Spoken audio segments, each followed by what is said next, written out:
Bonjour, moi je m'appelle Sandrine, je suis AESH depuis 3 ans et donc j'accompagne des enfants en situation de handicap dans les apprentissages dans les classes et en même temps je suis famille d'accueil d'un élève chien guide. Ça veut dire que je dois accompagner le chien pendant 1 an, je dois faire toute son éducation de base et toute la sociabilisation. Donc en fait le chien il appartient à l'école des chiens guides de Paris, donc c'est vraiment le début de sa formation et quand il aura un peu plus d'1 an, il va passer un certificat avec moi et il pourra rentrer à l'école des chiens guides, donc cette fois il sera avec des professionnels. Le chien il doit m'accompagner partout et tout le temps. Il doit aller dans le plus d'endroits possible, il doit être à l'aise partout pour quand il accompagnera une personne déficiente visuelle. Ce sont des situations qu'il connaîtra et il sera tout le temps à l'aise. Et aussi pour vérifier qu'il n'a pas peur, qu'il a peur de rien. La maîtresse, donc Charlotte, avait prévenu les enfants.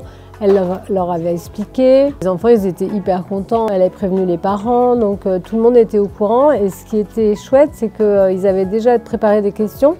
Pourquoi le chien était là, qu'est-ce qu'on avait le droit de faire ou pas faire, etc.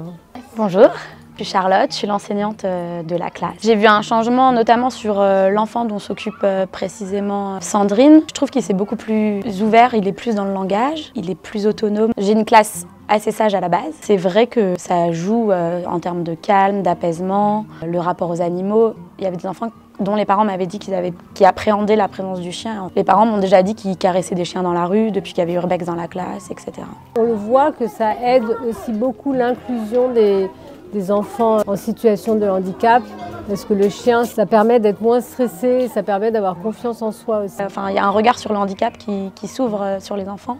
Ils devaient se déplacer dans le préau les yeux bandés. Et c'est vrai que les parents me disent que maintenant, ils remarquent plus facilement les chiens d'assistance dans la rue, les personnes qui souffrent de malvoyance, etc. Grâce à cet accueil aussi dans les classes, ce chien il pourra accompagner une personne aveugle. Donc c'est très important que les chiens guides puissent avoir accès à tous les espaces ouverts au public.